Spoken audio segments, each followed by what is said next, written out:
Hi all, this is Shubham and let's try this previous year question. तो इस question में ये third ionisation enthalpy पूछ रहा है. Okay.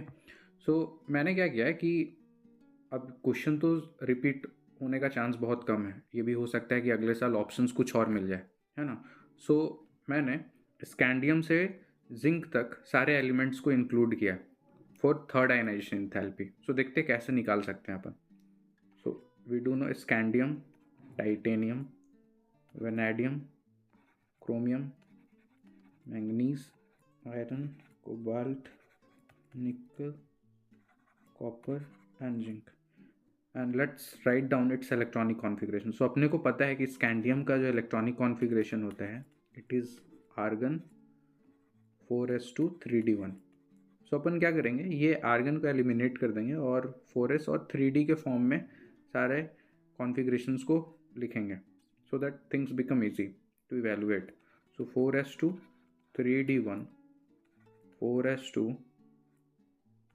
3d2, 4s2 3d3, 4s2 3d, यहाँ पे 4s1 और 3d5 हो जाएगा. 4s2 3d5, 4s2 3d6, 4s2 3d7, 4s2 3d8, 4s1 3d10 and 4s2 3d10. So now third ionization enthalpy is asked here. Okay, so अपने को ये पता होना चाहिए कि जब आपका IE1 हो, जब आपका IE1 होता है मतलब जो फॉर्मेशन ऑफ कैटायन होगा इट विल बी 0+ और +0.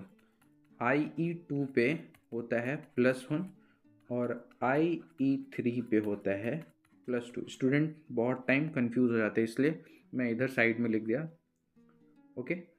सो coming back to the question, third ionisation enthalpy. अगर आप थर्ड आयनाइजेशन एंथैल्पी निकालोगे तो उसके लिए क्या करना पड़ेगा, scandium +2, titanium +2, vanadium +2, chromium +2, manganese +2, iron +2, cobalt +2, निकल +2, कॉपर +2 एंड जिंक +2.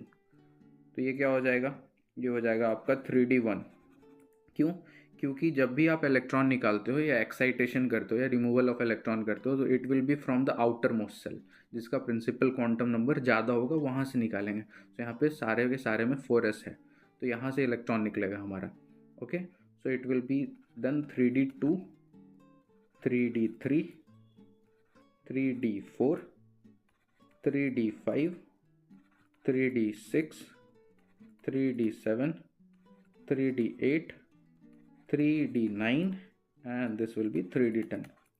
अब अपने को पता है कि ग्रुप में पीरियड में हमारा क्या होता है, पीरियड में हमारा लेफ्ट टू राइट पीरियड में हमारा साइज डिक्रीज होता है, साइज डिक्रीज होता है और z इफेक्टिव इंक्रीज होता है. अगर z इफेक्टिव इंक्रीज होगा तो आयनाइजेशन इंथैल्पी क्या होना चाहिए, आयनाइजेशन इंथैल्पी वो एनर्जी होता है जो आप देते हो एक इलेक्ट्रॉन को निकालने के लिए. ओके.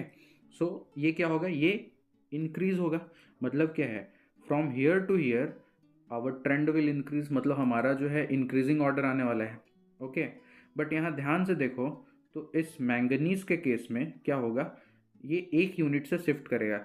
रीज़न इज इसका जो है ये हाफ फील्ड है. जब भी हमारा हाफ फील्ड या फुल फील्ड होता है तो इट इम्पैक्ट.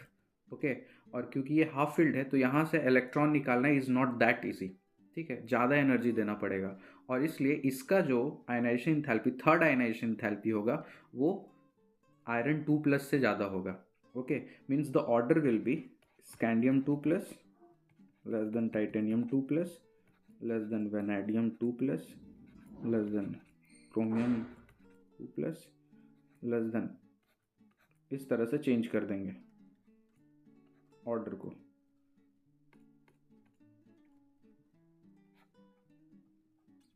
सॉरी,